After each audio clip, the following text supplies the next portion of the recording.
Hello everyone, आपका सबका स्वागत है नरेंद्र क्लासेस के यूट्यूब चैनल पर। हम लोग शुरू कर दिए क्या सोल्यूशन चैप्टर अपना।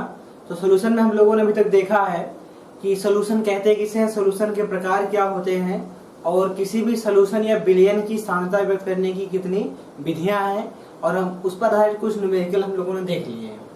आज हम लोग बात करने वाले हैं इस चैप्टर में विलेयता की। विलेयता किसे कहते हैं, विलेयता को कौन कौन से कारक प्रभावित करते हैं। तो चलिए शुरू करते हैं अपना टॉपिक यहाँ से। सॉल्यूशन का बिलियन चैप्टर का कौन सा विलेयता, तो आप हेडिंग लिखेंगे विलेयता। हेडिंग आप नोट करिए विलेयता या सॉल्वेबिलिटी। विलेयता या सॉल्वेबिलिटी। विलेयता पर आपके 2 नंबर के आपके क्वेश्चन बनते हैं कि विलेयता किसे कहते हैं, विलेयता को प्रभावित करने वाले कारक कौन कौन से हैं। तो आखिर ये विलेयता होती क्या है, ये विलेयता होती क्या। हम लोगों ने देखा था कि जो हमारा विलयन होता है वह विलेय और विलायक को मिलाने पर बनता है। क्या होता है, विलायक में विलेय को डाला जाता है और विलेय उसमें क्या होता है, घुल जाता है। अब जरा एक बात सोचिए कि अगर हम आपसे पूछें कि जैसे आपके पास 1-1 लीटर के 3 बर्तन हैं, आपके पास 1 लीटर के 3 बर्तन हैं और तीनों में 1-1 लीटर क्या हुआ, जल भरा हुआ है। ठीक है, आपके पास 3 बर्तन हैं और सभी का आयतन कितना है, सभी का आयतन कितना है, 1 लीटर। सभी में 1 लीटर जल भरा हुआ है। तो हम बोलेंगे इसमें विलायक मौजूद है। अगर हम यहाँ पे 3 पदार्थ लें, जैसे हम पहला लें NaCl और दूसरा हमने लिया चीनी लिया और तीसरा हमने क्या ले लिया, तीसरा हमने ले लिया ग्लूकोज।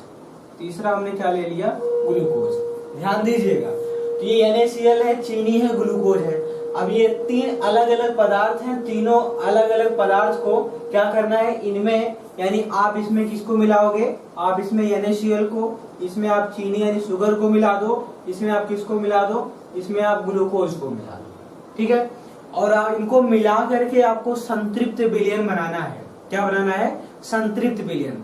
संतृप्त विलयन का मतलब कि आप उसमें यहाँ पर जो विलायक है हमारा जल है, तो जल में आप NaCl की उतनी मात्रा आप डालते जाओ। जैसे आप क्या करेंगे, आपके पास पिसा हुआ नमक है, आप इसमें नमक डालना शुरू करेंगे इसमें, फिर उसको क्या करेंगे, रॉड से हिलाते रहेंगे, तो आपका नमक उसमें क्या हो जाएगा, उसमें डिजॉल्व यानी घुलता चला जाएगा। फिर आपने और नमक मिलाया, फिर उसको क्या किया, फिर उसको आपने हिला दिया, फिर आपका नमक क्या हो जाएगा, घुल जाएगा। लेकिन एक कंडीशन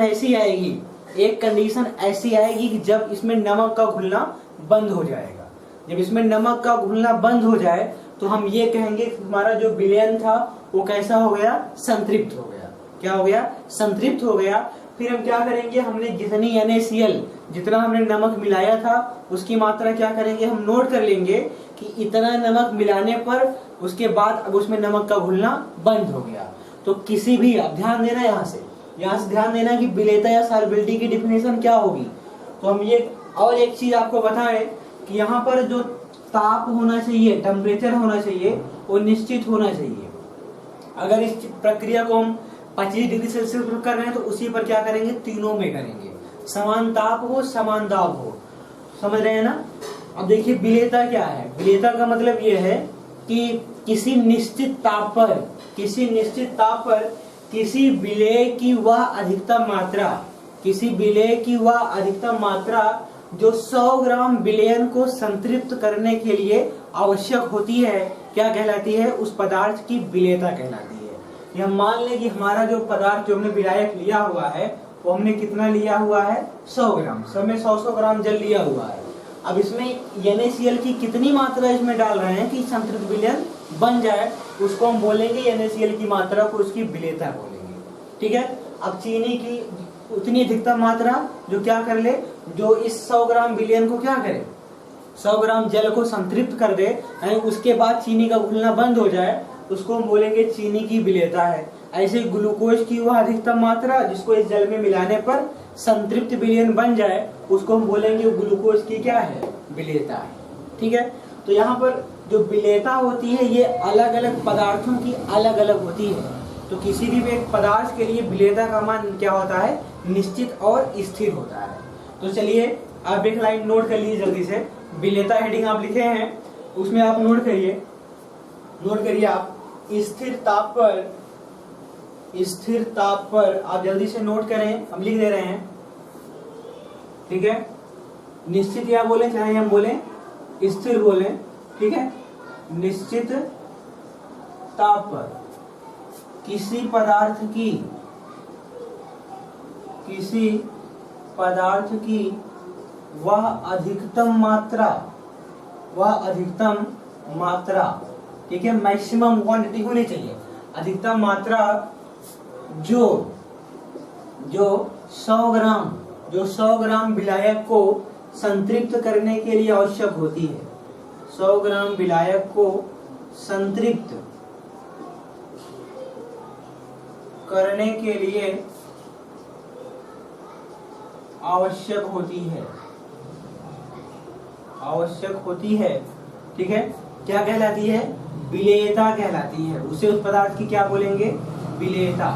विलेयता कहलाती है। बात समझ में आ गई ना? हमने क्या बोला? किसी पदार्थ की वह अधिकतम मात्रा जो क्या करे, जो 100 ग्राम विलायक को संतृप्त करने के लिए आवश्यक होती है, क्या कहलाती है? विलेयता या सॉल्बिलिटी कहलाती है, ठीक है ना।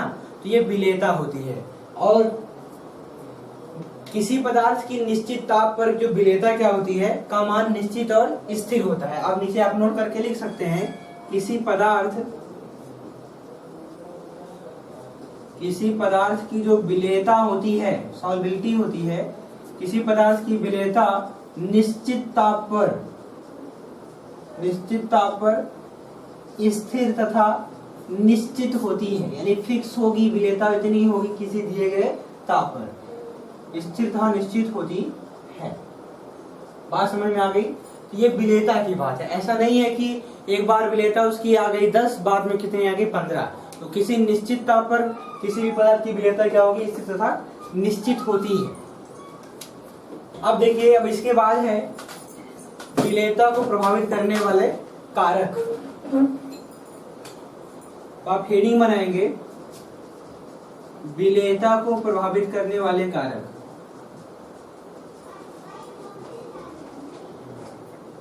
विलेयता को प्रभावित करने वाले कारक, ठीक है। इसको लिखेंगे factors affecting the solubility. Factors affecting the सॉल्बिलिटी।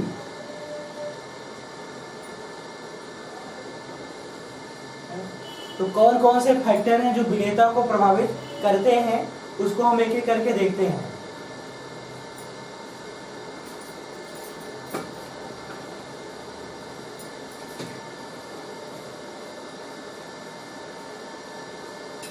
पहला है ताप का प्रभाव। पहला कौन सा फैक्टर होगा? ताप का प्रभाव। ताप बढ़ाने पर या घटाने पर किसी पदार्थ की विलेयता पर क्या प्रभाव पड़ेगा? तो पहला आप लिखेंगे ताप का प्रभाव।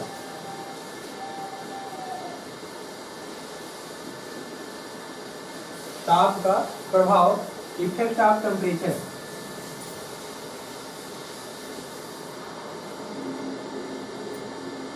Effect of temperature. तो ताप बढ़ाने पर क्या होता है? सामान्यतः किसी पदार्थ की विलेयता ताप बढ़ाने पर घटती है। तो आप नोट करके लिखेंगे, सामान्यतः किसी पदार्थ की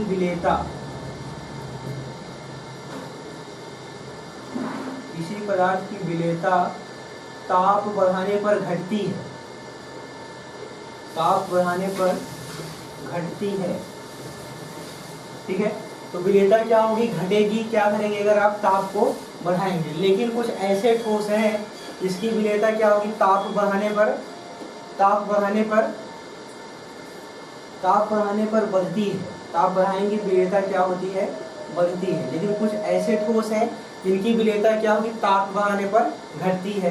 तो आगे आप नोट करके लिख लेंगे, या ऐसे लिखेंगे कि ऐसे ठोस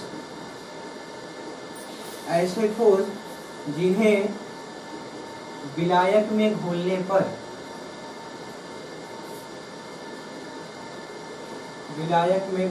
पर ऊष्मा उत्सर्जित होती है,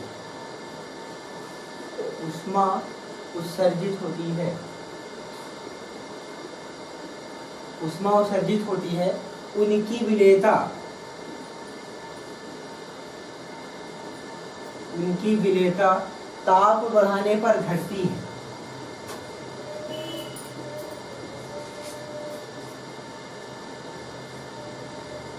ताप बढ़ाने पर घटती है। अब जैसे एग्जाम्पल इसका लिखे हैं, इसका एग्जाम्पल क्या होगा, कैल्शियम सल्फेट, कैल्शियम सल्फेट।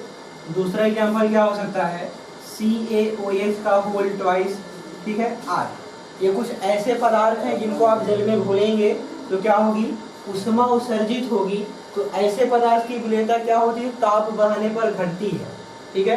यानी ताप क्या होना चाहिए, इस कंडीशन में ताप कम होना चाहिए, तब हमारे पदार्थ की मात्रा क्या होगी, अधिकतम होगी, जो उसमें घुलेगी, ठीक है। तो यहाँ पर आप एक लाइन लिख सकते हैं कि अगर आप विलयन बना रहे हैं, जैसे अगर आप विलय ले रहे हैं और उसमें उसको आप किस में मिला रहे हैं, उसको आप किसी विलायक में मिला रहे हैं, तो क्या बनेगा, तो विलयन बनेगा, तो विलयन बनेगा, सॉल्यूशन बनेगा। प्लस अगर यहाँ पे क्या हो जाए, ऊष्मा, अगर आपको ऊष्मा भी मिल रही है, आपको हीट भी मिल रही है, तो ऐसे पदार्थों की विलेयता क्या होगी, तो ऐसे पदार्थों की जो विलेयता होगी ताप बढ़ाने पर क्या होगी, घटती है। तो आप यहाँ पर लिख सकते हो क्या होगी, विलेयता, विलेयता घटती है, लेकिन कब, ताप बढ़ाने पर। कब होना चाहिए, ताप बढ़ाने पर विलेयता क्या हो जाएगी, घट जाएगी। अब फिर आप क्या करिए, आप किसी विलेय को विलायक में मिलाइए, किसी विलेय को आप विलायक में मिलाइए, तो जो विलयन बनेगा, और यहाँ पर क्या होगा, यहाँ पर आपको ऊष्मा देनी पड़ेगी प्लस, यानी यहाँ पर क्या होगी, आप यहाँ पर लिख सकते हैं कि डेल्टा एच की जो वैल्यू आएगी पॉजिटिव, और यहाँ पर डेल्टा एच की वैल्यू क्या आएगी, निगेटिव। निगेटिव का मतलब ऊष्मा क्षेपी अपक्रिया, यहाँ पर कौन सी अपक्रिया है, ये ऊष्मा शोषी प्रक्रम है। ऊष्मा शोषी का मतलब हीट यहाँ पे आपको बाहर से देनी पड़ेगी, यानी आप हीट दोगे तब जाके विलयन बनेगा। इसका मतलब कि टेम्परेचर बढ़ाने पर उसकी विलेयता क्या हो जाएगी, बढ़ जाएगी। क्लियर है ना। तो आप याद रखना कि अगर सामान्यतः किसी पदार्थ की विलेयता क्या होती, ताप बढ़ाने पर बढ़ती है, लेकिन कुछ ऐसे ठोस हैं जिनको किसी विलायक में घोलने पर ऊष्मा का उत्सर्जन होता है, तो ऐसे पदार्थों की विलेयता ताप बढ़ाने पर क्या हो जाती है, घट जाती है। जैसे कुछ पदार्थ मैंने बताया, कैल्शियम सल्फेट है और क्या है, कैल्शियम हाइड्रोक्साइड है। इनको जब आप जल में घोलते हैं तो ऊष्मा अपने आप ही क्या होती है, उत्सर्जित होती है, और ऐसे पदार्थों की विलेयता ताप के बढ़ाने पर क्या हो जाती है, घट जाती है, ठीक है। और एक चीज आप नोट करके लिख लेंगे, अगर किसी गैस को जल या किसी अन्य द्रवीय विलायक में घोला जाए, किसी गैस को, तो गैसों की जो किसी द्रव में जो विलेयता होती है वह ताप बढ़ाने पर क्या होती है, कम होती है। आप नोट करके लिख लो आगे, आप नोट करके लिखेंगे, गैसों की विलेयता ताप बढ़ाने पर घटती है, गैसों की विलेयता ताप बढ़ाने पर घटती है, ठीक है। तो ये तो हो गया विलेयता पर ताप का प्रभाव, विलेयता पर ताप का प्रभाव। अब दूसरा कौन सा फैक्टर है, कौन सा कारक है जो विलेयता को प्रभावित कर रहा है, तो दूसरा कारक है विलेय तथा विलायक की प्रकृति। तो दूसरी आप हेडिंग बना लेंगे, विलेय तथा विलायक की प्रकृति, nature of solute and solvent, विलेय तथा विलायक की प्रकृति, ठीक है। विलेय तथा विलायक की प्रकृति, nature of solute and solvent.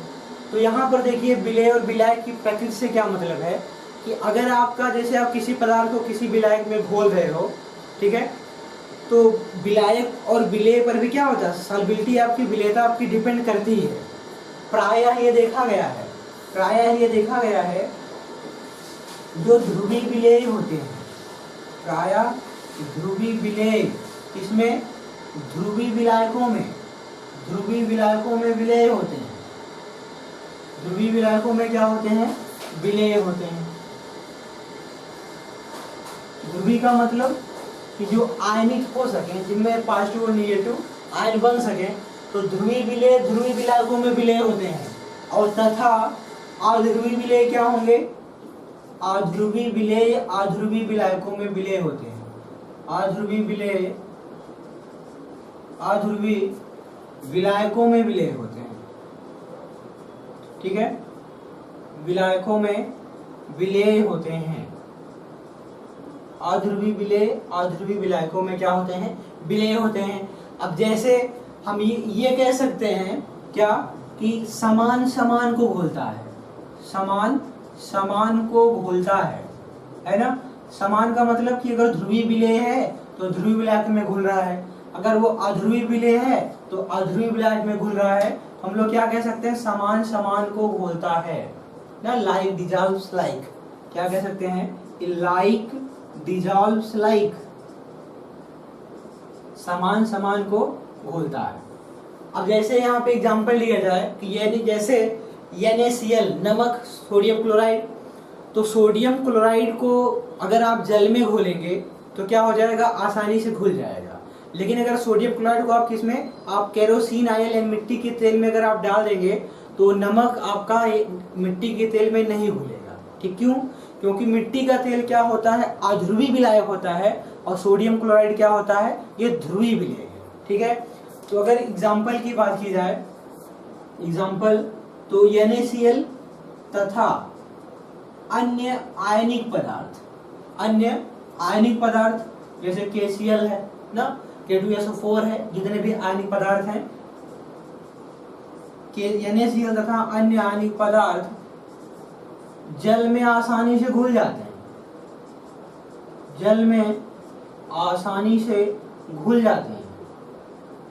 ठीक है, क्यों? क्योंकि NaCl तथा अन्य आयनिक पदार्थ क्या है? ध्रुवीय है, और आपका जल भी क्या होता है? ध्रुवीय पदार्थ है। जल का सूत्र क्या होता है? H2O, संरचना उसकी इस तरीके से होती है, और यहाँ पर O पे होता है नेगेटिव चार्ज, H पे होता है पॉजिटिव चार्ज। ठीक है ना, यानी यहाँ पर भी क्या है? यहाँ पर भी ये आपका जो जल है ये कैसा है? ये ध्रुवीय होता है। यहाँ पर पॉजिटिव और निगेटिव यहाँ पर क्या हो रहा है? यहाँ पर चार्ज आ रहा है। इसका मतलब जल आपका ध्रुवीय विलायक है, इसलिए NaCl तथा अन्य आयनिक पदार्थ भी ध्रुवीय है और जल भी ध्रुवीय है, तो NaCl तथा अन्य आयनिक पदार्थ जल में आसानी से घुल जाएंगे। लेकिन अगर इसको आप मिट्टी के तेल में डाल देंगे तो मिट्टी के तेल में ऐसा पॉजिटिव और निगेटिव आयन का निर्माण नहीं होता है। यानी मिट्टी का तेल हमारा क्या है? अध्रुवीय विलायक है, उसमें आपके ध्रुवीय विलेय आपके डिजॉल्वर नहीं होंगे। लेकिन अगर हम लोग बात करें जैसे नेफ्थलीन है, क्या? नेफ्थलीन, नेफ्थलीन तथा एंथ्रासीन, नेफ्थलीन तथा एंथ्रासीन ना। नेफ्थलीन कैसे होता है? दो बेंजीन रिंग आपस में जुड़ी हुई हो तो नेफ्थलीन होता है। एंथ्रासीन क्या होता है? तीन बेंजीन रिंग आपस में जुड़ी हुई हो तो क्या बोलते हैं उसको? तो उसको बोलते हैं एंथ्रासीन। क्या है? एंथ्रासीन। तो नेफ्थलीन तथा एंथ्रासीन ये क्या होते हैं? इनको अगर आप जल में डाल देंगे तो जल में ये नहीं घुलेंगे। क्यों? क्योंकि ये अध्रुवीय विलेय होते हैं, क्योंकि ये अध्रुवीय विलेय है और जल आपका क्या है? ध्रुवीय विलेय है, तो ये पदार्थ जल में विलेय नहीं होंगे। लेकिन अगर आप इसको बेंजीन में डाल दें तो क्या हो जाएंगे? बेंजीन में ये बेंजीन में घुल जाएंगे। तो हम लोग कह सकते हैं कि नेफ्थलीन तथा एंथ्रासीन क्या होते हैं? बेंजीन में आसानी से घुल जाते हैं, बेंजीन में आसानी से घुल जाते हैं। ठीक है, बेंजीन में आसानी से घुल जाते हैं, परंतु जल में नहीं, परंतु जल में नहीं। ये जल में नहीं घुलेंगे क्योंकि जल आपका ध्रुवीय है, और यहाँ पर बेंजीन कैसा है? बेंजीन भी अध्रुवीय है और ये पदार्थ भी क्या है? अध्रुवीय है। तो मैंने आपको पहले ही बोला है कि अध्रुवीय विलेय जो होते हैं अध्रुवीय विलायकों में विलेय होते हैं। ठीक है, अब ऐसे ही अगर हम बात करें I2 आयोडीन, तो आयोडीन को अगर आप जल में घोलें तो ये जल में नहीं घुलेगा। लेकिन अगर आप इसको किस में घोलें? आप इसको CH2 कार्बन डाइसल्फाइड में आप क्या करें? इसको मिला दें तो आसानी से क्या हो जाएगा? ये घुल जाएगा। ठीक है, क्योंकि आयोडीन भी अध्रुवीय है और कार्बन डाइसल्फाइड भी क्या है? अध्रुवीय है। ऐसे ही जो आपका CHCl3 क्लोरोफार्म हो गया और ईथर हो गए ना, ये सभी क्या हैं? ये सभी अध्रुवीय पदार्थ हैं, तो इनको अगर आप जल में घोलेंगे तो जल में नहीं घुलेंगे, लेकिन ये किसमें, किसी अध्रुवीय विलायकों में ये घुल जाएंगे। ठीक है। अब तीसरा, ये तो दो फैक्टर हो गए, पहला ताप का प्रभाव, दूसरा क्या हो गया, विलेय तथा विलायक की प्रकृति। तो आपने देखा कि ध्रुवीय विलेय ध्रुवीय विलायकों में, अध्रुवीय विलेय अध्रुवीय विलायकों में विलेय हो जाते हैं। अब तीसरा कौन सा कारक है जो विलेयता को प्रभावित करता है, तो तीसरा कारक है आपका, तीसरा है दाब का प्रभाव। दाब का प्रभाव, आखिर दाब बढ़ाने से क्या विलेयता प्रभावित होगी कि नहीं प्रभावित होगी। अब आप यहाँ पर ध्यान देंगे कि जैसे अगर हम किसी ठोस विलेय या किसी द्रव विलेय को हम किसी भी द्रव विलायक में क्या करते हैं, घोलते हैं। मेरी बात ध्यान देना आप, हमने क्या कहा कि अगर आप किसी ठोस पदार्थ को जल में घोलते हैं, मतलब आप चीनी को क्या करेंगे, पानी में घोल देंगे, या आप क्या करिए किसी द्रव पदार्थ को पानी में घोलिए, मतलब एल्कोहल को आप पानी में घोलिए, तो क्या होगा, तो ऐसी कंडीशन में अगर आप सोचें कि हम दाब को बढ़ाएं, दाब ऊपर से क्या करें, दाब लगा दें, तो क्या हो सकता है चीनी की मात्रा और घुल जाए, हो सकता है अल्कोहल की मात्रा और घुल जाए, तो ऐसा यहाँ पर बिल्कुल होने वाला नहीं है। ठीक है। तो ठोस विलेय और द्रव विलेय को जब किसी द्रव विलायक में घोला जाता है तो उनकी विलेयता पर दाब का कोई प्रभाव नहीं होता है। ऐसा क्यों, क्योंकि जब आप किसी भी द्रव पर आप दाब लगाएंगे तो दाब बढ़ाने से क्या, जैसे आपके पास एक गिलास या 1 लीटर का आपके पास बर्तन है, इसमें आपने क्या भरा हुआ है, इसमें जल है, इसमें जल है। ठीक है। फिर आपने क्या किया, इसमें चीनी की मात्रा क्या की, घोल दी। अब फिर क्या करें, आप सोचें कि ऊपर से क्या करें, ऊपर से आप ये पिस्टन लगा हुआ है, माने ऊपर से क्या कर रहे हैं, आप दाब लगा रहे हैं, तो क्या दाब लगाने से इस जल का आयतन आधा हो जाएगा। ये जल हमारा कितना था, अगर 1 लीटर था, तो दाब लगाने से क्या ये आधा लीटर हो जाएगा, ऐसा होने वाला नहीं है। कहने का मतलब ऐसा क्यों नहीं होगा, क्योंकि द्रवों पर या ठोसों पर दाब का प्रभाव नहीं होता है, क्योंकि ये क्या होता है, ये असंपीड्य होते हैं, यानी दबाने पर ही दबते नहीं है। ठीक है। लेकिन अब बात आप ध्यान देना, लेकिन अगर यहीं पे हम क्या करें, लेकिन यहीं पे क्या करें आप, कि अगर आप यहाँ पर कोई गैस, किसी गैस को आप क्या करें, किसी द्रव विलायक में आप घोलें, किसी गैस को अगर आप किसी द्रव विलायक में घोलेंगे, तब यहाँ पर क्या करेंगे, तब आप ऊपर से अगर दाब लगाएंगे, तो जितना ज्यादा दाब लगाएंगे गैस की उतनी ही मात्रा क्या होगी, यहाँ पर विलेय होगी। तो आप ध्यान यहाँ पर एक बात देंगे कि किसी गैस की विलेयता किसी द्रव में, किसी गैस की किसी द्रव में विलेयता दाब बढ़ाने पर बढ़ती है, क्योंकि गैस पर आप दाब लगाएंगे तो गैस का आयतन क्या होगा, यहाँ पर इसमें ज्यादा, उसकी मात्रा ज्यादा डिजॉल्व होगी, क्योंकि यहाँ पर दाब का प्रभाव सार्थक होगा। ठीक है। तो ये तो हो गया दाब का प्रभाव। तीसरा आपका कौन सा फैक्टर था, दाब का प्रभाव, दाब का प्रभाव, इफेक्ट ऑफ प्रेशर।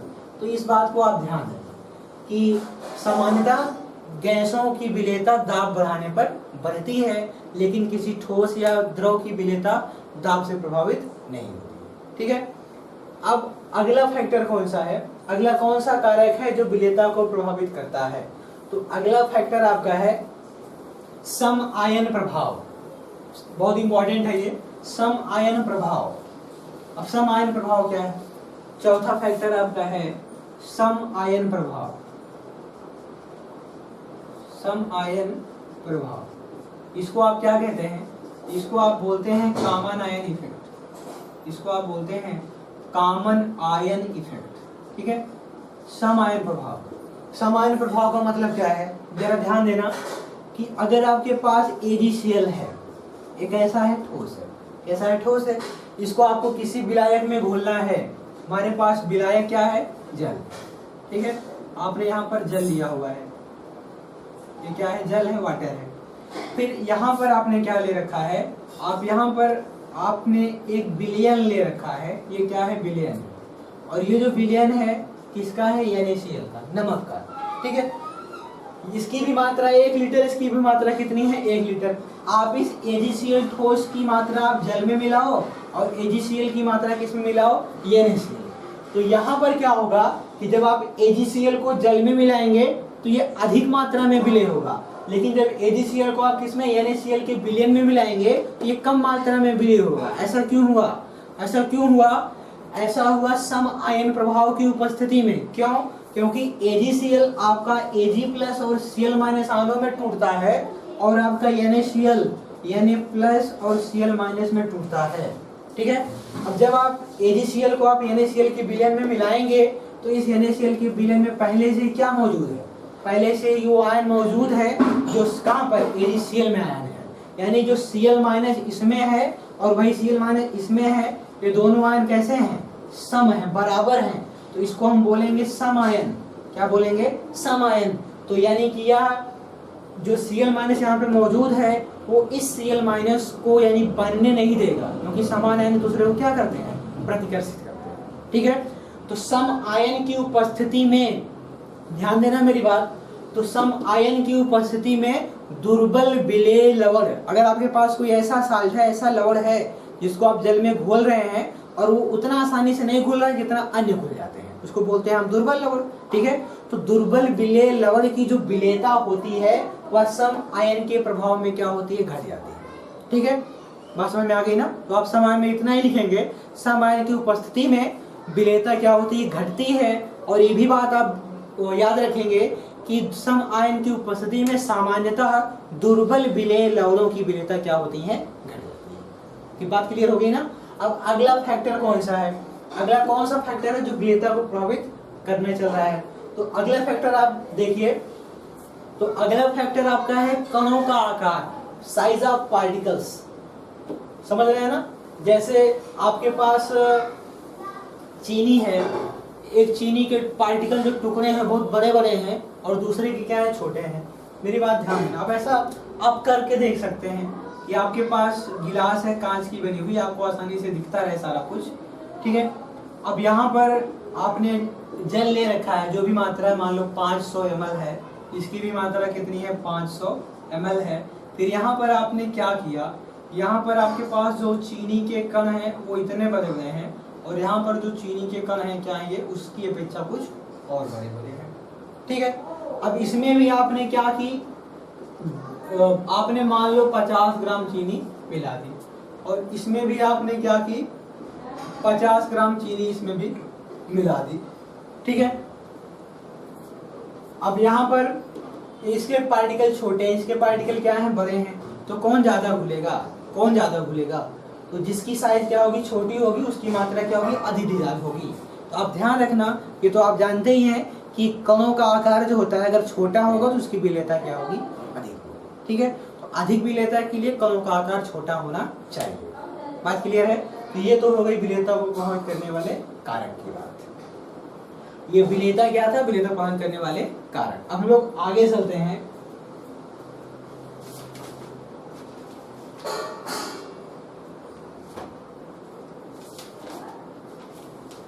अब हम लोग आगे चलते हैं। ये तो हो गया ना, तो कौन कौन से फैक्टर थे, ताप का प्रभाव था, दाब का प्रभाव था, विलेय तथा विलायक की प्रकृति थी और समायन प्रभाव और कणों का आकार, ये विलेयता को प्रभावित करने वाले कारक हैं। तो अब यहाँ पे आगे चलते हैं, हम लोग देखते हैं कि विलयन के प्रकार, विलयन के प्रकार। ठीक है, आप फिर से एक छोटी सी हेडिंग लिखेंगे, विलयन के प्रकार। अब कहेंगे कहां से फिर विलयन के प्रकार आ गए, तो आपने पढ़ा था विलयन 9 प्रकार के होते हैं, विलेय तथा विलायक की प्रकृति के आधार पर। फिर तन्व और सांद्र विलयन आपने पढ़ा था। फिर आप क्या पढ़ने वाले हैं, फिर यहाँ पर आप पढ़ेंगे विलयन के प्रकार में, टाइप्स ऑफ सॉल्यूशन में, कि क्या होता है कि संतृप्त विलयन क्या है, असंतृप्त विलयन क्या है और अति संतृप्त विलयन क्या है, इसको भी हम लोग जान लेते हैं। तो चलिए पहले आप हेडिंग लिखेंगे असंतृप्त विलयन,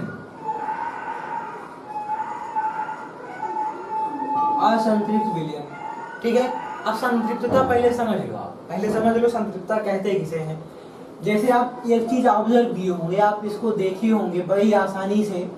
ठीक है, आपने लिया होगा, मान लो आपने लिया है आधा लीटर जल, यानी 500 ml आपने क्या लिया है, जल। अब आप क्या करिए, आपके पास एक बर्तन में, दूसरे बर्तन में आपके पास यहाँ पर कोई आपने मान लो चीनी ले रखा है। ठीक है, चीनी। अब आप इस चीनी की थोड़ी सी मात्रा क्या करेंगे, इसमें मिला देंगे, फिर उसको क्या करेंगे, हिला देंगे, फिर मिलाएंगे, फिर उसको हिला देंगे। मतलब चीनी की थोड़ी थोड़ी मात्रा आप इस विलायक में डालकर उसको क्या करेंगे, उसको हिलाते रहेंगे, उसको आप उसमें घोलते रहेंगे, तो चीनी उसमें घुलती चली जाएगी, ठीक है। लेकिन आप जब उसको बार बार ऐसा कर रहे हैं तो चीनी की मात्रा उसमें आप डालते जा रहे हैं, उसको आप मिलाते जा रहे हैं, तो एक सिचुएशन या एक कंडीशन ऐसी आएगी कि अब इसमें चीनी का घुलना बंद हो जाएगा। ऐसा नहीं जितना मन करे उतना चीनी आप मिला दो, सारा का सारा क्या हो जाएगा, घुल जाएगा, ऐसा होने वाला नहीं है। यहाँ पर क्या होगा, एक निश्चित मात्रा इसमें क्या होगी, घुलेगी, ठीक है। तो कुछ समय बाद क्या होगा, इसमें चीनी का घुलना बंद हो जाएगा। अब आप चीनी मिलाएंगे, आप देखेंगे यहाँ पर आपको चीनी के कण यहाँ पर बैठे हुए दिखाई देंगे, नीचे की तरफ बैठ जाएंगे, यानी उसमें घुलेंगे नहीं। तो तब उस विलयन को आप कहोगे कि हमारा विलयन क्या हो गया है, संतृप्त हो गया है। क्या हो गया है, संतृप्त हो गया है, सेचुरेट हो गया है। अब उसमें और अधिक विलय की मात्रा को उसमें डिजॉल्व नहीं किया जा सकता है, ठीक है ना, बात समझ में आ गई। लेकिन अब एक कंडीशन और हो सकती है कि अगर आप हमारे पास विलयन है कोई, उसमें आप चीनी मिला दो, फिर भी क्या हो जाएगी, उसमें चीनी घुल जाएगी। दो कंडीशन है ना, एक कौन सी, एक तो ऐसा विलयन हमारे पास है जिसमें और अधिक विलय की मात्रा नहीं मिलाई जा सकती, और ऐसा विलयन हमारे पास है जिसमें और अधिक विलय को मिलाओ उसमें घुल जाएगा। तो विलयन, अब ध्यान देना, तो इसी के बेस पे आपके विलयन दो तरह के, कौन कौन से, कौन सा, असंतृप्त तथा संतृप्त विलयन। इसको आप बोलेंगे क्या, नॉन अनसैचुरेटेड सॉल्यूशन। इसको क्या बोलेंगे आप, अनसैचुरेटेड सॉल्यूशन, असंतृप्त विलयन। इसमें आप क्या लिखेंगे, ऐसा विलयन जिसमें विलय की और अधिक मात्रा घोली जा सकती है। ऐसा विलयन जिसमें और अधिक विलय की मात्रा घोली जा सकती है, असंतृप्त विलयन कहलाता है, ठीक है। लेकिन ताप क्या होना चाहिए, किसी दिए गए ताप पर ताप स्थिर होना चाहिए, ठीक है। यानी विलय की और अधिक मात्रा, विलय की और अधिक मात्रा घोली जा सकती है, घोली जा सकती है, बात समझ में आ गई। ऐसा विलयन जिसमें विलय की और अधिक मात्रा घोली जा सकती है क्या कहलाता है, आपका असंतृप्त विलयन कहलाता है।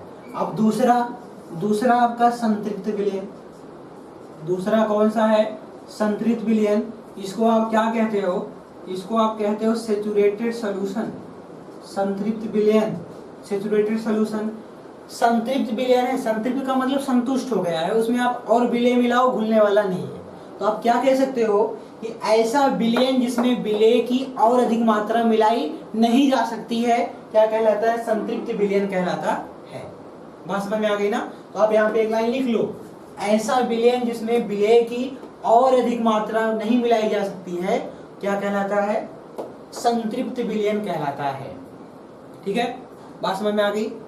तो ये तो हो गया संतृप्त। मैं यहाँ पे बोला था, यहाँ पर चीनी आप मिलाते जाओ, एक कंडीशन ऐसी आएगी कि चीनी का घुलना बंद हो जाएगा, तो हम लोग बोलेंगे कि ये हमारा विलयन क्या हो गया, संतृप्त हो गया, ठीक है। तो हम लोगों ने उसी बेस पे बोला कि ऐसा विलयन जिसमें और अधिक विलय की मात्रा घोली नहीं जा सकती है, संतृप्त विलयन कहलाता है, ठीक है। और लेकिन ताप क्या होना चाहिए, स्थिर, ऐसा नहीं ताप बढ़ा दें, ताप आपको नहीं बढ़ाना, ताप जैसा पहले था वैसा ही होना चाहिए। तो स्थिर ताप पर, बात क्लियर है। अब तीसरा हम लोग यहाँ पे देखते हैं कि एक विलयन और बन सकता है यहाँ पर, तीसरा, उसको हम लोग बोलते हैं अति संतृप्त, या ये कौन सा विलयन है, अति संतृप्त विलयन। इसको आप कहते हो सुपर सैचुरेटेड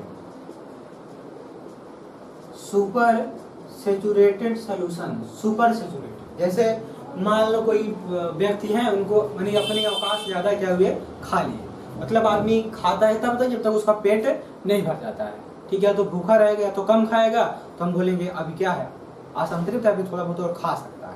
लेकिन अगर पेट भर के खा लिया है तो बोलेंगे संतृप्त हो गया है। लेकिन अगर ओवर हो गया तो उसको बोलेंगे अति संतृप्त। तो यहाँ पर वही होने वाला है। तो अति संतृप्त में क्या होगा, अति संतृप्त का मतलब ये है कि ऐसा विलयन जिसमें विलय की उस मात्रा क्या हो, संतृप्त विलयन से भी अधिक हो, संतृप्त विलयन से भी अधिक हो, उसको बोलेंगे अति संतृप्त विलयन बोलेंगे। आप लिख लो, एक लाइन लिख लो, निश्चित ताप पर विलयन को संतृप्त करने के लिए आवश्यक मात्रा से अधिक मात्रा, विलयन को संतृप्त करने के लिए आवश्यक मात्रा से अधिक मात्रा जिस विलयन में उपस्थित होती है अति संतृप्त विलयन कहलाता है। अति संतृप्त विलयन कहलाता है। ठीक है, जैसे आपको यही पता है, यहाँ पर आपने मान लो 500 ml जल था, इसमें अगर 100 ग्राम चीनी घुल जा रही है और इससे ज्यादा नहीं घुल रही है तो बोलेंगे संतृप्त। लेकिन इसमें आप कितना 150 ग्राम चीनी मौजूद है और ये विलयन हमारा इसमें विलयन बना हुआ है, तो बोलेंगे कौन सा विलयन है? अति संतृप्त विलयन। ठीक है, अब इसका एग्जाम्पल क्या है? इसका एग्जाम्पल क्या है? आप सोडियम थायोसल्फेट, सोडियम थायोसल्फेट याद रखना, सोडियम थायोसल्फेट Na2H2O7 इंटू कितना H2O है? 5H2O। ठीक है, sodium thiosulphate Na2H2O7 into 5H2O, इसको बोलते हैं सोडियम थायोसल्फेट। यहाँ पर देखो आप जरा ध्यान से, यहाँ पर इसके साथ पहले से ही कितने H2O मौजूद है? 5 H2O। फिट क्रीम कितना होता है? 24 H2O, लेकिन यहाँ पे कितना है? 5 H2O। ठीक है, तो सोडियम थायोसल्फेट को अगर आप किसी बर्तन में ले करके आसानी से आप धीरे धीरे गर्म करें, तो जब गर्म करेंगे तो यह अपने ही क्रिस्टलन जल, यानी उसमें जो जल मौजूद है उसी जल में क्या हो जाएगा? घुल जाएगा। समझ गया ना? उसी जल में घुल जाएगा और उसी जल में घुल करके वह अति संतृप्त विलयन बना लेता है। आपने बाहर से उसमें जल नहीं मिलाया, उसमें जो जल मौजूद था उसी में क्या हो गया? घुल गया। ठीक है, बात समझ में आ गई? तो आपने बोला कि अति संतृप्त का मतलब कि ऐसा विलयन जिसमें विलय की मात्रा संतृप्त विलयन से भी क्या होती है? अधिक होती है। अति संतृप्त विलयन आपका कहलाता है। हमने आपको एग्जांपल बताया सोडियम थायोसल्फेट। इसको जब गर्म करेंगे तो अपने ही क्रिस्टलन जल में घुल करके अति संतृप्त विलयन का निर्माण करता है। ये तो हो गए विलयन के प्रकार, किसके बेस पे? संतृप्तता के बेस पे। ठीक है ना? असंतृप्त, संतृप्त और कौन सा? अति संतृप्त। ठीक है, हम लोग आगे चलते हैं। इसको जल्दी से चाहो तो नोट कर लो।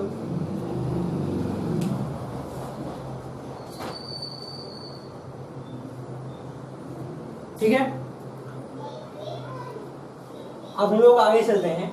अब देखते हैं कि जब किसी गैस को किसी द्रवीय विलायक में घोला जाता है तो वहां पर क्या क्या होने वाला है, और कौन कौन से ऐसे फैक्टर हैं जो उसकी विलेयता को क्या करेंगे? बढ़ाएंगे। ठीक है, वही सारा कुछ देखने वाले हैं हम लोग। अब जरा आप ध्यान से समझिएगा यहाँ, ठीक है? यहाँ पर आपको ध्यान से समझना है, कायदे से।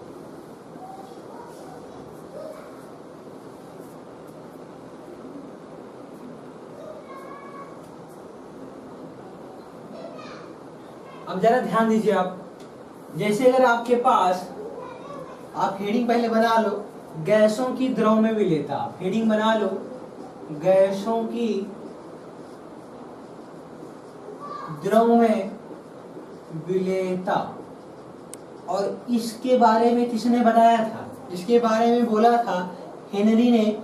आगे आप लिख लेना, हेनरी का नियम। हेनरी का नियम, ठीक है? हेनरीज लॉ, हेनरी का नियम। गैसों की द्रव में विलेयता, solubility of gases in liquids. और क्या पढ़ना है? हेनरीज लॉ, हेनरी का नियम देखना है। अब जरा आप ध्यान दीजिए, अब हम आपसे यहाँ पर कुछ पूछने वाले हैं। जैसे कि हमारे पास दो बर्तन हैं, ठीक है?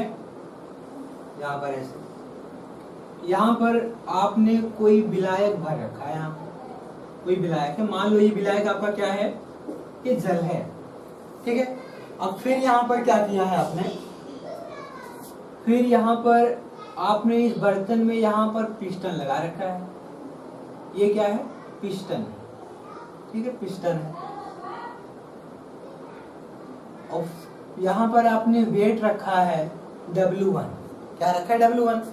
अब विलायक आपका यहाँ तक भरा हुआ है, ये लेवल आपका खाली है, तो यहाँ पर कुछ ना कुछ क्या होंगी? गैसें होंगी। यहाँ पर क्या है? यहाँ पर कोई ना कोई गैस होगी। आपको पता है कि जो गैस, जैसे ऑक्सीजन गैस है, वह जल में कुछ क्या होती है? विलय होती है, उसमें घुली हुई होती है। तो ऑक्सीजन का जल में क्या होगा? विलयन होगा, ठीक है? तो अब यहाँ पे क्या होगा, जब हम ऊपर से इस पिस्टन को दबाएंगे, दाब लगाएंगे, तो यहाँ पर जो गैस के मालिक्यूल हैं, यहाँ पर जो गैस के मालिक्यूल हैं, ये कहाँ पर होंगे, ये जाएंगे इस विलायक में जाएंगे और विलयन का निर्माण करेंगे। अब फिर यहाँ पर आपने क्या किया कि आपने पिस्टन को दबा दिया, यानी यहाँ पर वेट आपने क्या किया, ज्यादा रख दिया। ये W1 है, ये W2 है, ये क्या है, W3। आपने वेट को क्या किया, बढ़ा दिया। तब क्या होगा, तब यहाँ पर, तो यहाँ पर गैस की अधिक से अधिक मात्रा, गैस की अधिक से अधिक मात्रा क्या होगी, इस विलायक में घुल जाएगी, इस विलायक में घुल जाएगी। ठीक है, बात समझ में आ गई। तो यहाँ पर क्या था, केवल W1 दाब आपने लगाया था पिस्टन पे, तो क्या कुछ कम ही मालिक्यूल गैस में यहाँ पर क्या होंगे, डिजॉल्व होंगे। जैसे ही आप क्या करेंगे, आप यहाँ पर वेट को बढ़ाएंगे, आपने क्या किया, आपने यहाँ पे गैस को और कंप्रेस कर दिया और उसको कंप्रेस किया, तो गैस के मालिक्यूल यहाँ वाटर में क्या हो जाएंगे, ज्यादा हो जाएंगे। तो कहने का मतलब कि जो गैस की विलेयता होती है वो दाब बढ़ाने पर क्या होती है, बढ़ती है। दाब बढ़ाने पर क्या होती है, बढ़ती है। और तब तक बढ़ेगी, और तब तक बढ़ेगी जब यहाँ पर इन गैस के, और एक ही आपको पता है कि जब आप किसी भी गैस को आप जल में घोलते हो तो गैस के मालिक्यूल जल में क्या होंगे, उसमें चले जाएंगे, घुलते जाएंगे, और क्या कुछ मालिक्यूल यहाँ से क्या हो जाएंगे, गैस से, जल से बाहर निकलते जाएंगे। तो एक सिचुएशन ऐसी आएगी कि जितने मालिक्यूल गैस के अंदर आ रहे हैं उतने ही मालिक्यूल वहां से क्या हो रहे हैं, बाहर जा रहे हैं। तो उसको हम बोलेंगे साम्यावस्था। क्या बोलेंगे, साम्यावस्था। जब यहाँ पर हम वेट यानी कि द्रव्यमान को बढ़ाते हैं, तो जब तक यहाँ पर एक नया साम्य, मतलब गैस के मालिक्यूल का जल में आना, जल के मालिक्यूल का बाहर जाना, तो एक नया साम्य यहाँ पर स्थापित नहीं हो जाता है, तब तक गैस के मालिक्यूल इसमें क्या होते हैं, घुलते रहते हैं। ठीक है, बस समझ में आ गई। तो गैसों की विलेयता क्या होती है, दाब बढ़ाने पर बढ़ती है। अब इसी बात को समझाने कौन आ गए, इसी बात को समझाने आ गए हेनरी महोदय। तो हेनरी महोदय ने कहा कि तो किसी भी गैस की जो मात्रा होती है, ध्यान देना, अब यहाँ पे कौन आ गए, इसी बात को हेनरी ने बोला था। किसने बोला था, हेनरी ने, और उसी को बोला गया हेनरी का नियम। क्या बोला गया था, हेनरी का नियम। तो हेनरी के अनुसार, तो हेनरी ने बोला किसी गैस की जो विलेयता होती है तो दाब बढ़ाने पर क्या होती है, बढ़ती है। और गैसों की विलेयता और दाब में मात्रात्मक संबंध किसने बताया था, हेनरी ने बताया था। किसने बताया था, हेनरी ने बताया था। और इसी को हेनरी का नियम भी कहते हैं, इसी को हेनरी का नियम कहते हैं। तो हेनरी ने क्या बोला, हेनरी ने बोला स्थिर ताप पर, मेरी बात आप ध्यान देंगे, ताप क्या होना चाहिए, स्थिर। तो स्थिर ताप पर किसी विलायक के इकाई द्रव्यमान में, आप यहाँ पे लिख सकते हो, लिख लेना आप, स्थिर ताप पर किसी विलायक के इकाई द्रव्यमान, मतलब द्रव्यमान क्या हो, निश्चित हो, इकाई द्रव्यमान में विलीन या घुली हुई में विलीन गैस की मात्रा गैस के दाब, गैस के दाब के समानुपाती होती है, गैस के दाब के समानुपाती होती है। ठीक है, यानी गैस जितना ज्यादा दाब यहाँ पर लगाएगी उसकी उतनी ही मात्रा क्या होगी, घुलेगी। ये बात किसने बोल दी, हेनरी ने बोल दी। इसी को बोलते हैं हेनरी का नियम। तो ठीक है, आपसे पूछा हेनरी का नियम क्या है, तो आप क्या बोलोगे, किसी विलायक के इकाई द्रव्यमान में विलीन गैस की जो मात्रा है वो किसके, वो गैस के दाब के क्या है, समानुपाती होती है। तो अतः हम लोग कह सकते हैं कि यम मतलब गैस की मात्रा प्रोपोर्शनल किसके होगी, दाब के, या आप क्या कह सकते हैं, यम बराबर KH इंटू P, या हम लोग ऐसे कह सकते हैं कि यम बराबर या यम अपान P बराबर क्या हो जाएगा, स्थिरांक। m/p बराबर क्या हो जाएगा, स्थिरांक। ठीक है, तो गैस की मात्रा उसके दाब की क्या होगी, समानुपाती होगी। बात समझ में आ गई। ये तो होगी विलेयता, इसको जल्दी से आप नोट करिए।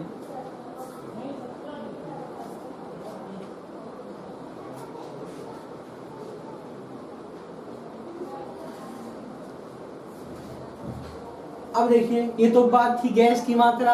अब किसी भी गैस की मात्रा अगर विलायक में ज्यादा डिजॉल्व होगी, हम बोलेंगे गैस की विलेयता क्या है, गैस की विलेयता बढ़ रही है। मतलब गैस की जितनी ज्यादा मात्रा डिजॉल्व होगी उसी को तो विलेयता कहते हैं। तो हम लोग या इसी को हम मॉडिफाई करके क्या कह सकते हैं, किसी भी गैस की किसी द्रव में विलेयता उसके आंशिक दाब के समानुपाती होती है।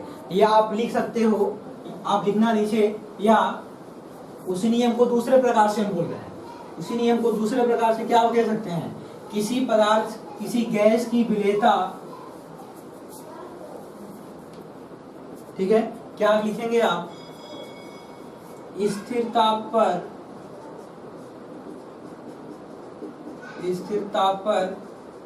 किसी गैस की विलेयता, स्थिर ताप पर किसी गैस की विलेयता विलयन पर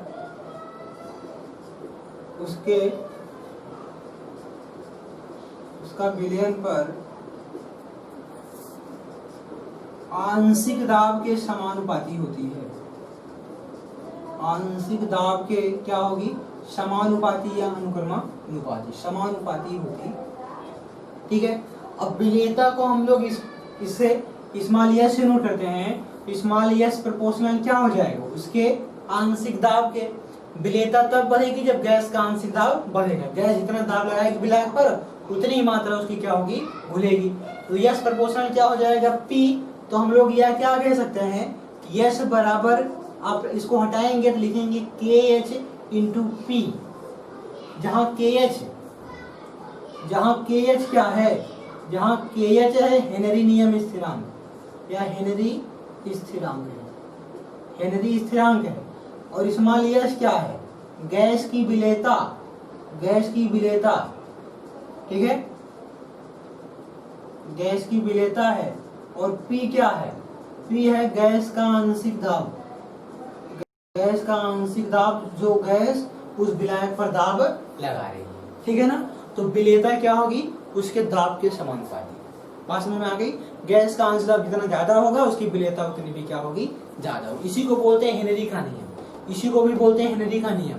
ठीक है, तो ये हेनरी का नियम, नोट कर लो जल्दी से आप।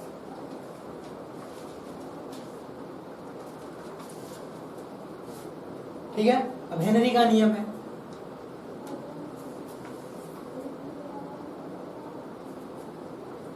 अब देखिए आगे, तो हेनरी ने जब अपना ये नियम दिया था कि किसी भी गैस की विलेयता उसके आंशिक दाब के समानुपाती होती है, तो उसी बात को डाल्टन ने भी अलग रूप में क्या किया था, इन स्वतंत्र रूप से उनसे कोई मतलब नहीं था हेनरी से, उनको नहीं पता था हेनरी क्या कर रहे हैं।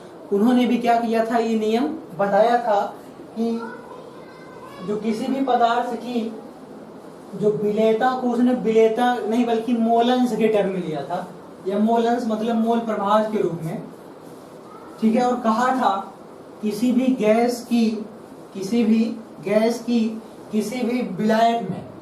विलायक में जो मोलंस होता है, जो मोल प्रभाव या मोलंस होता है, उसके आंशिक दाब के समानुपाती होता है। ठीक है, डाल्टन, किसकी बात कर रहे हैं हम लोग, डाल्टन की बात कर रहे हैं। ठीक है, जो हेनरी के समकालीन था, तो डाल्टन ने भी वही बात बोली थी। डाल्टन के अनुसार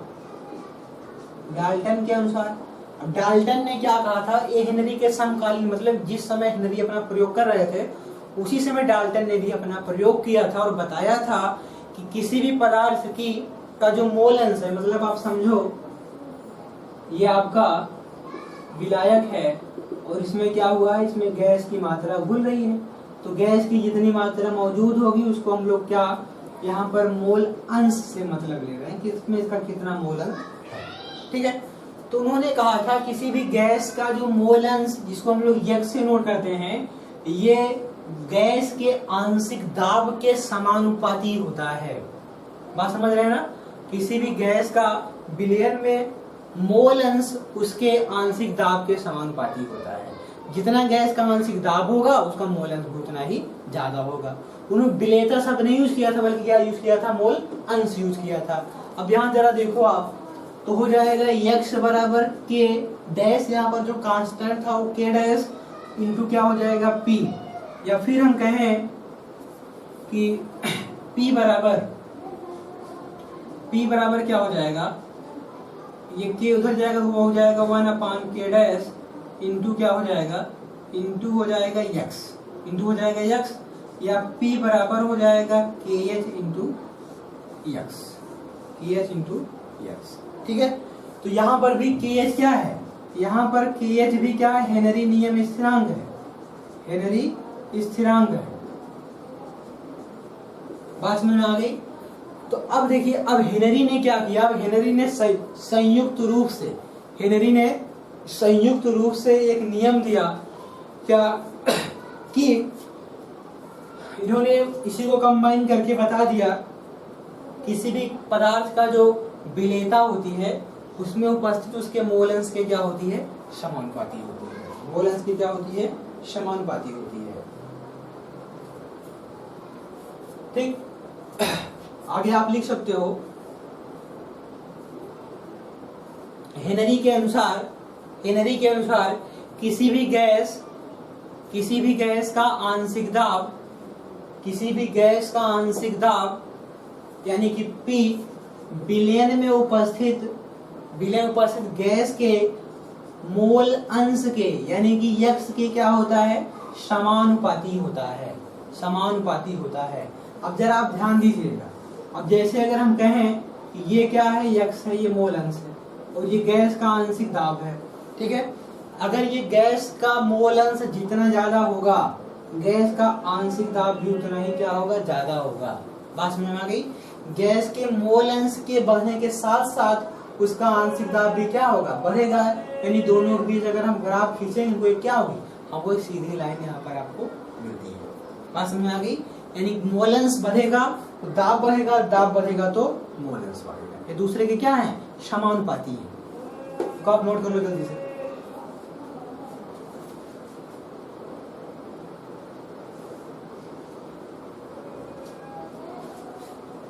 ठीक है, अब यहां पर आप एक बात ध्यान दो। अब इस समीकरण को आप देखें और यहां से आप अनुमान लगाएं कि KH का मान बढ़ने से क्या गैस की विलेयता प्रभावित होगी? और देखिए और एक बात, यहाँ पर आप विलेयता और मोल अंश को एक ही तरह से समझिए, विलेयता और मोल अंश, क्योंकि मोल अंश अगर किसी भी गैस का ज्यादा है इसका मतलब उसकी विलेयता भी क्या है? ज्यादा है। हम उसी को दोनों अलग अलग शब्दों में एक ही बात को हम कह रहे हैं। ठीक है, अब यहाँ पर क्या होगा?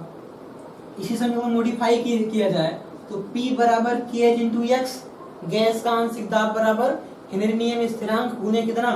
मोल प्रभाज। तो यक्स बराबर क्या हो जाएगा?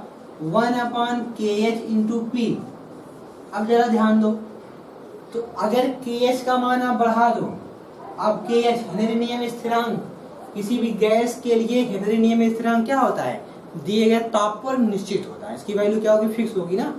तो अब यहाँ पर देखो आप, तो KH का मान बढ़ाओगे तो P का मान क्या होगा? क्या होगा? घटेगा। P का मान घटेगा। ठीक है, और इसकी यानी यक्स की वैल्यू क्या होगी? कम। यानी अगर KH का मान ज्यादा तो यक्स का मान क्या हो जाएगा? यक्स मतलब मोल अंश का मान क्या हो जाएगा? कम। ठीक है, तो अगर किसी भी गैस को अगर आपको डिसॉल्व करना है किसी भी द्रव में, तो उसके लिए KH का मान क्या होना चाहिए? कम होना चाहिए। तो गैस की मात्रा क्या होगी? अधिक डिसॉल्व होगी। तो यही रीजन है कि जैसे आपको पता है कि जो जलीय जंतु होते हैं वो क्या करते हैं? उस जल में घुली हुई ऑक्सीजन का प्रयोग करते हैं। ठीक है, और ताप अगर बढ़ता है, अगर ताप जैसे गर्मी की सीजन में क्या होगा? पानी का तापमान बढ़ जाएगा। तापमान बढ़ेगा तो वहां पर गैसों के लिए KH का मान, हेनरी नियम स्थिरांक का मान क्या होता है? बढ़ जाता है। और KH का मान बढ़ने से उस गैस का मोल अंश क्या हो जाएगा, पानी में कम हो जाएगा। यानी कि गर्मियों के दिनों में उस तालाब में ऑक्सीजन की मात्रा ठंडियों की अपेक्षा क्या होगी, कम हो जाएगी। तो इसीलिए क्या होता है कि जो जलीय जंतु होते हैं वो ठंडी में अपने आप को बेहतर महसूस करते हैं, किसकी अपेक्षा, गर्मी की अपेक्षा। ठीक है, बात समझ में आ गई। तो गर्मियों के दिनों में क्या हो जाएगी, गैस की मात्रा तालाब में कम हो जाएगी। बात क्लियर है, इसको नोट कर लो जल्दी से आप।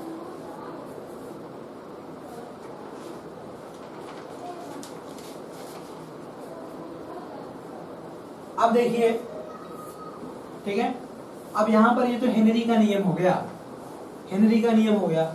अब हेनरी के नियम के कौन कौन से अनुप्रयोग हैं या कौन कौन सी सीमाएं हैं, कहां तक इसकी लिमिट है, कहां तक हेनरी नियम जा सकता है, तो आप लिखेंगे हेनरी नियम की सीमाएं।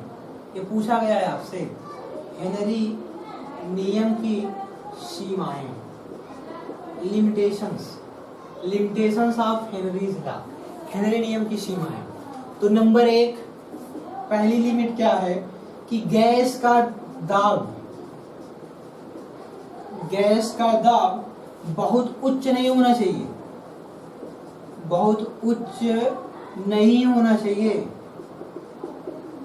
ठीक है, ऐसा नहीं कि आप खूब दाब लगा दो, जितना ज्यादा दाब लगा देंगे गैस का मात्रा उतनी क्या हो जाएगी, ज्यादा। तो ऐसा नहीं है, आपको गैस का दाब बहुत उच्च नहीं करना है।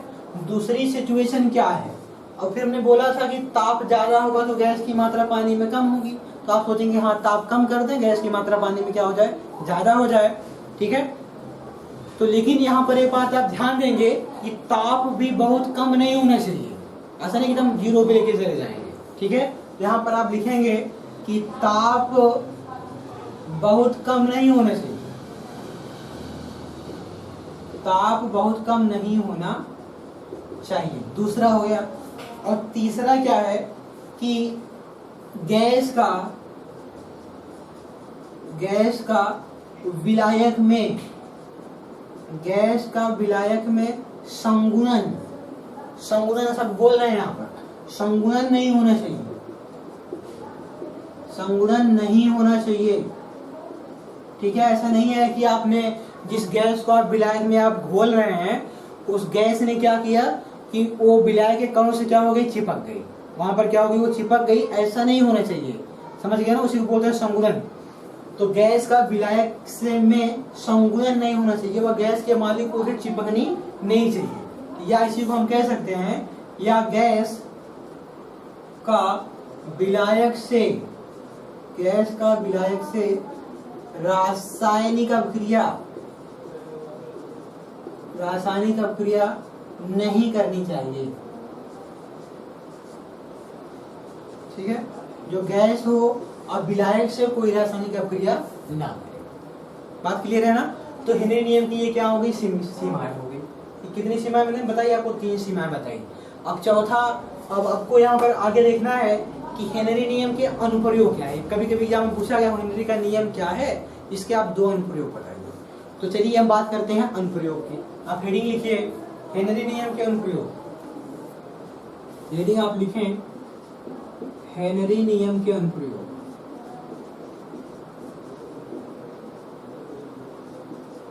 हेनरी नियम के अनुप्रयोग, इसके क्या क्या एप्लीकेशंस हैं हेनरी के नियम के। ठीक है, आप देखिए यहाँ पे, जैसे जो कोल्ड ड्रिंक्स होती हैं, कोल्ड ड्रिंक्स, ठीक है ना, कोल्ड ड्रिंक मृदु पेय पीने वाले, उसमें क्या हो, जब आप उसकी ढक्कन को, अगर आप एक बार के बोतल को आप हिला दीजिए, फिर उसके आप ढक्कन को खोलिए, तो क्या होता है, बहुत तेजी से कोल्ड ड्रिंक क्या होती है, बोतल से बाहर आती है। ऐसा क्यों होता है, क्योंकि कोल्ड ड्रिंक के अंदर कार्बन डाइऑक्साइड गैस क्या होती है, भरी जाती है। ठीक है, भरी जाती है। तो अब यहाँ पर क्या होता है कि वहां पर विलयन पर खूब सारा दाब लगा करके उसकी सील को बंद कर दिया जाता है। ऐसा क्यों दाब, क्योंकि आपको पता है हेनरी के नियम के अनुसार गैस का जितना ज्यादा दाब बढ़ेगा उसकी विलय तो उसमें क्या होगी, ज्यादा होगी। ठीक है, तो पहला एप्लीकेशन किसका है, हेनरी का नियम। तो आप लिखेंगे क्या, मृदु पेय यानी कोल्ड ड्रिंक्स, मृदु पेय की बोतल में CO2 कार्बन डाइऑक्साइड CO2 को अधिक दाब पर या इसे बोल सकते हैं बोतल में CO2 की विलेयता बढ़ाने के लिए, CO2 मतलब कार्बन डाई ऑक्साइड की विलेयता बढ़ाने के लिए अधिक दाब पर ना बोतल को अधिक दाब पर सील बंद किया जाता है, सील बंद किया जाता है। ठीक है, दाब अधिक लगा करके उसकी सील को क्या करते हैं, बंद कर देते हैं। गैस की मात्रा उसमें क्या होगी, ज्यादा उसमें उड़ जाएगी। ठीक है, अब दूसरा अनुप्रयोग क्या है कि हमारे फेफड़ों में जिसे हम क्या लेते हैं, सांस लेते हैं, तो फेफड़ों में O2 और CO2 का आदान प्रदान, O2 का शरीर के अंदर जाना, CO2 का वहां से बाहर निकलना क्या होता है, हेनरी के नियम के अनुसार होता है। दूसरा एप्लीकेशन आप लिख लो, दूसरा अनुप्रयोग, ये तो पहला था, दूसरा आप लिख लो, फेफड़ों में रक्त में O2 CO2 का जो आदान प्रदान है, का आदान प्रदान किसके नियम के अनुसार, हेनरी के नियम के अनुसार होता है, हेनरी के नियम के अनुसार होता है। कहने का मतलब कि दाब क्या होता है, ऑक्सीजन पर लगता है, ऑक्सीजन हमारे अंदर चली जाती है, फिर अंदर क्या होगा, दाब, अंदर का दाब बढ़ेगा, कार्बन डाइऑक्साइड क्या हो जाएगी, बाहर हो जाएगी, किसके अनुसार, हेनरी के नियम के अनुसार। ठीक है, तो ये तो हो गया हेनरी का नियम और हेनरी के नियम की सीमाएं और हेनरी के नियम के अनुप्रयोग।